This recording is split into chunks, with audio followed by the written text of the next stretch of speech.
Ce matin, je suis sorti pour filmer et photographier le lever du soleil et je me suis dit tiens, pourquoi pas en profiter et faire une séquence vidéo à partager sur ma chaîne YouTube. Et rendu sur le lieu du tournage en quelque sorte, je me suis rendu compte que j'avais pas préparé et ça a remis en perspective toute l'importance finalement du PDCA.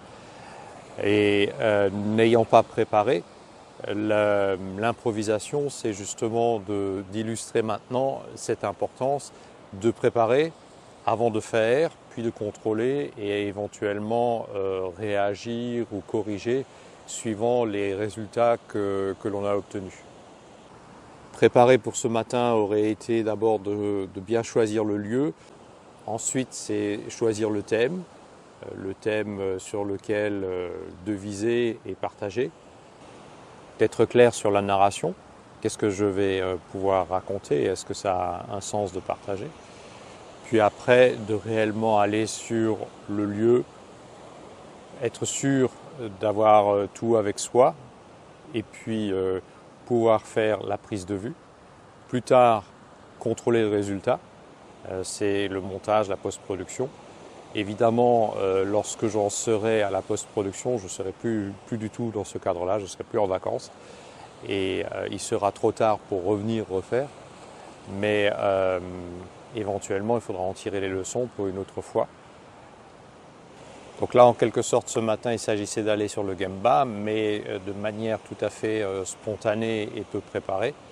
Et dans la vie des entreprises, lorsqu'on fait un tour de terrain, eh bien, on peut y aller comme ça, sans préparation, et puis vérifier si on est en quelque sorte chanceux de voir des choses intéressantes, ou alors, à l'inverse, on le prépare. Ça peut être avec des checklists, ça peut être avec une thématique particulière à vérifier. Donc les deux cas sont possibles.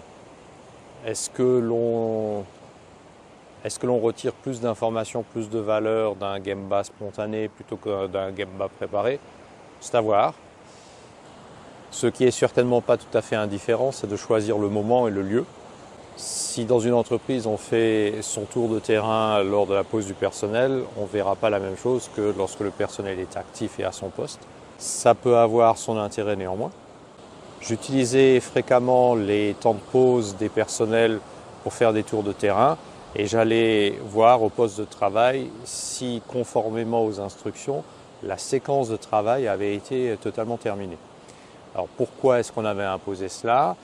Dans le montage électronique, il s'agissait de quitter son poste uniquement lorsque la séquence était achevée pour être sûr de ne pas oublier le moindre composant. C'était donc une précaution, une contre-mesure aux erreurs et aux oublis. Dans la plupart des cas, la règle était effectivement appliquée. Pour les personnels nouveaux, il a fallu plusieurs fois renforcer les instructions, rappeler les règles. Et ce genre de contrôle a toujours été fort instructif pour moi, pour vérifier si la discipline était en place, si les nouveaux venus avaient été instruits correctement et si finalement ils prenaient le pli et rentraient dans le corps des règles.